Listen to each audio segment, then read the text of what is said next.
Ranveer show clips में आपका स्वागत है। यूट्यूब का एक इकलौता चैनल जहां आपको हर चीज के बारे में नॉलेज मिलेगी। मिस्टर इंडिया काफी ट्रिप्ड आउट मूवी थी उस टाइम के लिए। ये बचपन में भी मुझे लगा कि यार ऐसे कौन सोच रहा है कि एक इनविजिबल मैन है, एक ऐसा विलन है, ऐसी स्टोरी लाइन। क्या चल रहा था आपके दिमाग में कंसेप्शन से पहले? कॉन्सेप्ट आया था मेरे पास वो कि यार एक इनविजिबल मैन पे कहानी बनाते हैं, लेकिन जब फिल्म बनाई कैसे बनानी है। मेरे साथ एक 11 साल का शेखर कपूर बैठा हुआ था जिससे मेरी बातचीत चलती रहती थी। तो शॉट लिया, डायलॉग आया, तो मैं उस 11 साल के बच्चे से पूछता था, मैं भैया कैसे लगा? अरे यार छोड़, बहुत बोरिंग है। जब 11 साल का बच्चा मैं देखता हूँ उसकी आंखें चमकती थी तो मैं सही कर रहा हूँ, अगर वो बोर हो जाता था तो नहीं, मैं कुछ सही नहीं कर रहा। तो उससे बात चलती रहती थी। वो मिनी मी जैसे कहते हैं ना, मैं शेखर कपूर 11 साल का, शेखर कपूर 36 साल का, एक दूसरे बात करते करते वो फिल्म बन रही थी। तो ऐसे ही बनाई मैंने, ऐसे ही बनाई। उस वक्त देखो कैसे होता है। मुझे याद है जब अमरीश पुरी से मोगैम्बो की बात हुई तो उन्होंने कहा मोगैम्बो ही कैसे करना है। मैंने कहा आप ऐसे करो जैसे आप जैसे शेक्सपियर कर रहे हो। कहते हैं क्या बात कर रहे हो, शेक्सपियर शेक्सपियर शेक्सपियर और वही मोगैम्बो मिस्टर इंडिया, क्या बात कर रहे हो शेखर? नहीं, मैंने कहा ऐसे करो जैसे शेक्सपियर आप बच्चों के लिए कर रहे हो। और वो ही नहीं, आप शेक्सपियर उन बच्चों के लिए कहो जो छोटे छोटे गांव में जिन्होंने शेक्सपियर के बारे में कुछ सोचा ही नहीं। तो अब वो फिर उन्होंने पूरा अपने आप डेवलप किया। जो मोगैम्बो आया वो इन बातों से निकला। ये मैंने देखा कि जितने भी एक्टर्स नेगेटिव रोल्स प्ले करते हैं वो एक्चुअली बहुत अच्छे होते हैं। सबसे बड़े अच्छे विलन हमें वो लगते हैं जिनके साथ हम हंस भी सकते हैं। कुछ भी आप कहो, कितने आदमी थे, अगर एक वो जो अपने वो शोले में था, वो उसके साथ हम हंसते भी थे। यार क्या क्या बात कर रहा है, कैसे बात कर रहा है। अमरीश पुरी मोगैम्बो के साथ हम हंस भी रहे थे। तो सबसे सबसे ज़्यादा अच्छे विलन वो होते हैं जो विलन भी लगे, उनसे डर भी लगे, लेकिन उसके साथ साथ उनके साथ साथ हम थोड़ा हंस भी लें। मिस्टर इंडिया से रिलेटेड एक और सवाल है, अनिल कपूर के बारे में।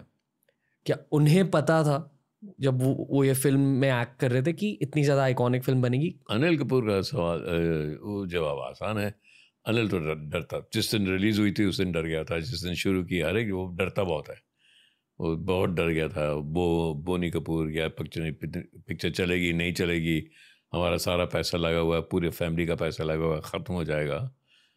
तो डर था, कोई सर्टेनिटी नहीं थी कि पिक्चर चलेगी, इतने साल चलेगी। क्योंकि मेरा मानना ये है कि अक्सर डायरेक्टर्स खुद के पर्सनैलिटी को और खुद के सपनों को जीते अपने फिल्म्स के थ्रू। हाँ, it has to have been a thought that had crossed your mind कि इनविजिबिलिटी का कुछ तो फैक्टर रहा होगा आपके दिमाग में कि इनविजिबिलिटी को लेकर आपने एक पूरी फिल्म बनाई। हो सकता है, लेकिन ये भी सही है कि मैंने आज तक कोई ऐसी फिल्म नहीं बनाई जिसमें हर कैरेक्टर मैं ना हूँ।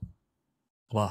मोगैम्बो भी मैं था, हवाई भी मैं ही था, मिस्टर इंडिया भी मैं ही था, बच्चे एक एक बच्चा मैं था। नहीं तो और कैसे बनाओगे?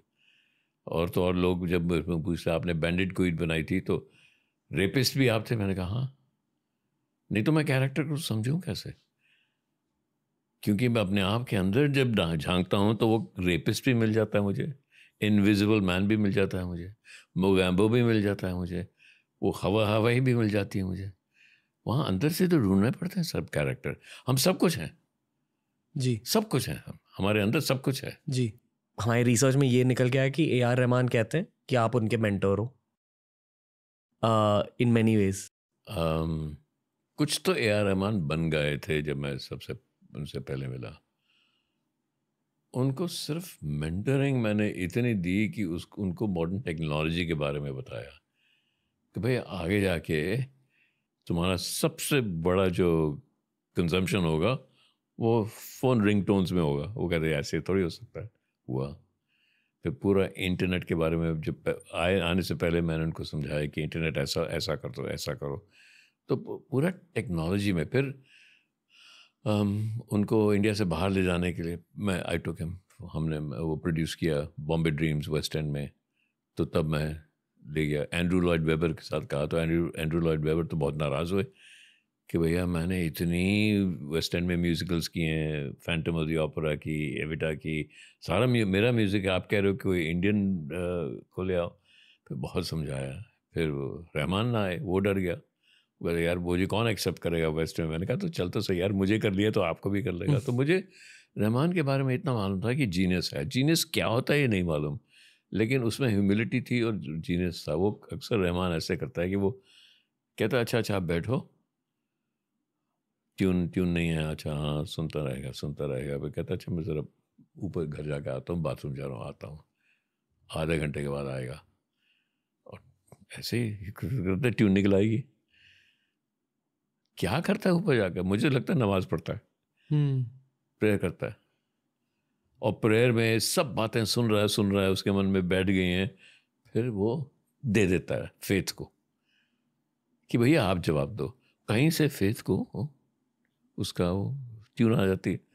वो ट्यून का जैसे आता नीचे, अच्छा ये एक बूंद, वो सागर का बूंद आ गया उसके पास, अब वो एक बूंद आ गया तो बना देता है।